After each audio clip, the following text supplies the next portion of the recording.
नमस्कार, लोकसम्राट महाराष्ट्र न्यूजमध्ये आपल्या सर्वांचे सहर्ष स्वागत आहे। पाटण तालुक्यातील नेचल गावातील अस्वलीच्या हल्ल्याच्या प्रकरणात आत्तापर्यंतचा सर्वात मोठा आणि कळवळजनक खुलासा लोकसम्राट महाराष्ट्र न्यूजच्या हाती लागला आहे। ज्या सरपंचावर अस्वलाने हल्ला केल्याचा दावा केला जात होता ते सरपंच अस्वलाच्या हल्ल्याचे शिकार नसून उलट ते स्वतःच जंगलात शिकार करायला गेले असल्याचा खळबळजनक आरोप आता समोर आला आहे।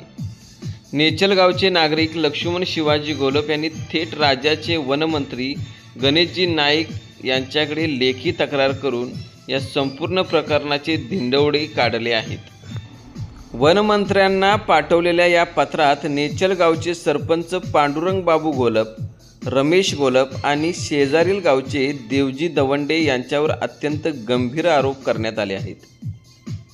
हे सर्वजण जंगलात शिकारीच्या उद्देशाने गेले होते।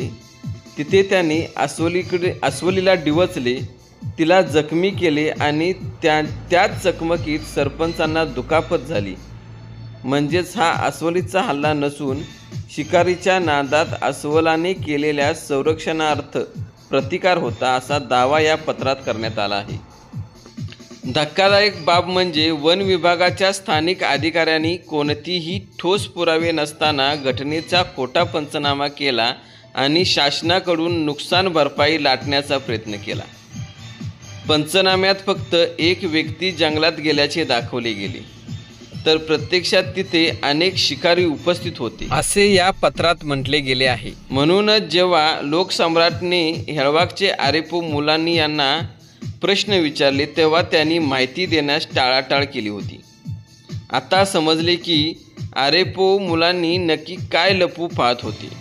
तक्रारदार लक्ष्मण घोलप यांनी वनमंत्र्यांकडे मागणी केली आहे की या संशयित आरोपीचे कॉल डिटेल रेकॉर्ड म्हणजेच CDR काढण्यात यावे आणि तांत्रिक पुरावे तपासून वन विभागाचा भ्रष्ट अधिकाऱ्यावर आणि या खोट्या शिकाऱ्यांवर वन्यजीव अंतर्गत कठोर कार्यवाही करण्यात यावी। एका बाजूला वनप्राण्यांच्या हल्ल्याचे कारण पुढे करून शासकीय मदत लाटायची आणि दुसऱ्या बाजूला जंगलात जाऊन मूक प्राण्यांची शिकार करायची, असा दुहेरी डाव हा रचला होता का?